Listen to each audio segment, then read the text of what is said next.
Deconstruction is a concept that is floating around the internet and YouTube community, especially as we hear about popular former Christians who deny their idea of God.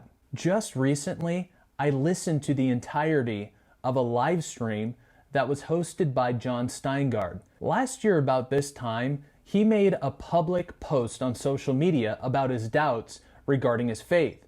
If you're not aware, he was the lead singer of Hawk Nelson, a Christian band. Since that time, Jon has launched a YouTube channel that talks about issues of faith, doubt, and belief, as well as the wonder and mystery of being. He appears to be a super nice guy, and he genuinely struggled with his faith, and he cares about the health and the happiness of other people. His story, like many others who choose to deconstruct their faith, remind me of the emotional reality of the process. Let me explain. When I hear of Christians deconstructing their faith, I come to find out it was a long time private matter before they made it public. What I mean is that they have been taking off one brick of their faith at a time for over several months or years, but not telling anyone about it. Steingard likened it to unraveling a sweater, of which eventually comes apart. It was years in the making.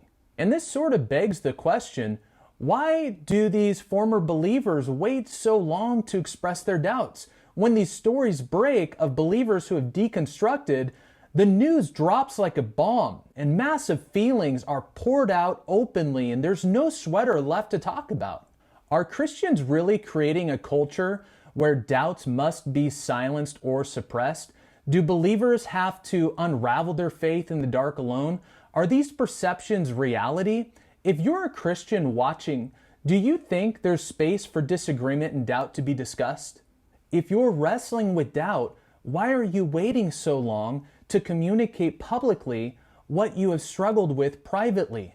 This internalization is not unique to the faith community. I have observed that this is a relational problem. Numerous marriages, for example, end in divorce because of issues that have been internalized rather than rationalized and talked about.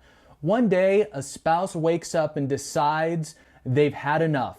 They are ready to deconstruct. The decision was made. There's little hope for turning back. The sweater is completely gone. But what if we remained honest with each other about our doubts, fears, and hurts in our relationships?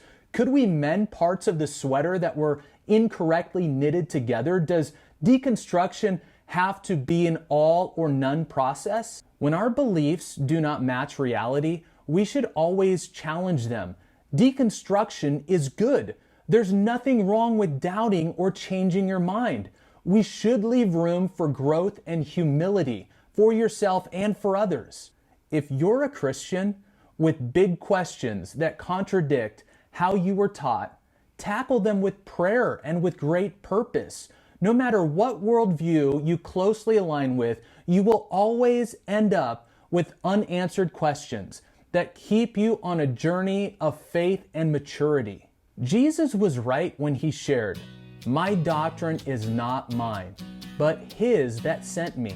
If any man will do his will, he shall know of the doctrine, whether it be of God or whether I speak of myself." When we follow Jesus and the will of the Father, we will know if what he has taught is true or false. But we must do his will, not just talk about it or teach it. Actual faith does not fear talking about doubts while pursuing truth.